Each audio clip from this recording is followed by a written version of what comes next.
जय हिंद दोस्तों। आज का प्रश्न है, यदि 2 अक्टूबर 2012 को मंगलवार था तो 1 अक्टूबर 2016 को सप्ताह का कौन सा दिन पड़ेगा। तो कैलेंडर ईयर से संबंधित प्रश्नों को कैसे सॉल्व किया जाता है, आइए इस वीडियो के माध्यम से समझने का प्रयास करते हैं। तो प्रश्न कह रहा है कि 2 अक्टूबर 2012 को मंगलवार था तो 1 अक्टूबर 2016 को कौन सा दिन पड़ेगा। तो यहाँ पे ध्यान दीजिए, 2012 से और 2016 के बीच कितने साल का अंतर है? 4 साल का अंतर है। ठीक है, 4 साल का अंतर है और एक साल में विषम दिन कितने होते हैं? तो देखिए 365 दिन का एक साल होता है। ठीक है, जनरल ईयर यानी सामान्य ईयर जो होता है वो 365 दिन का होता है। ठीक है, अगर हम इसमें 7 से भाग दे दें, 7 से क्यों भाग दे रहे हैं? क्योंकि 7 तरह का दिन होता है। ठीक है, तो सबसे पहले भाग लगाएंगे तो 7 पचे 35, 6 में से 5 गए 1 और यहाँ पे 15। अब यहाँ पे भाग जाएगा 2 बार में, 7 दूनी 14, 15 में से 14 घटाएंगे तो शेष कितना आएगा? 1।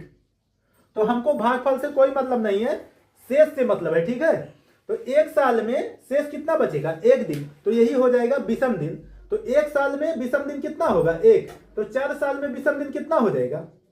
4। लेकिन 4 नहीं होगा, क्योंकि 4 साल में एक साल ऐसा होगा जो लीप ईयर होगा, और लीप ईयर जो होता है वो 366 दिन का वर्ष होता है। ठीक है, जो साधारण ईयर है वो 365 दिन का होता है और लीप ईयर होता है वो 366 दिन का होता है। 366 दिन का क्यों होता है? क्योंकि लीप ईयर में फरवरी जो है वो 29 दिन का वो होता है महीना। ठीक है, और साधारण वर्ष में फरवरी जो होता है वो 28 दिन का महीना होता है। अगर हम इसको 7 से डिवाइड करेंगे तो हमारा जो शेष आएगा वो कितना आएगा? 2 शेष आएगा। ठीक है, तो 12 से 16 के बीच में 4 साल का अंतर है, तो 3 साल जो है वो जनरल ईयर का है। ठीक है, इसलिए 3 साल में 3 दिन जो होगा वो विषम दिन होगा, और एक जो है वो लीप ईयर आएगा, तो उसमें कितना शेष बचेगा? 2।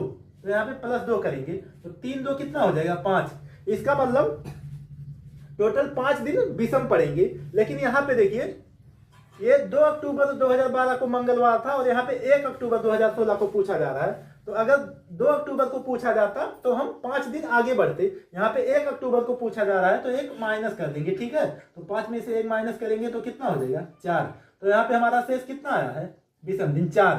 तो इसका मतलब मंगलवार में 4 दिन प्लस करेंगे, यानी मंगलवार से 4 दिन आगे जाएंगे।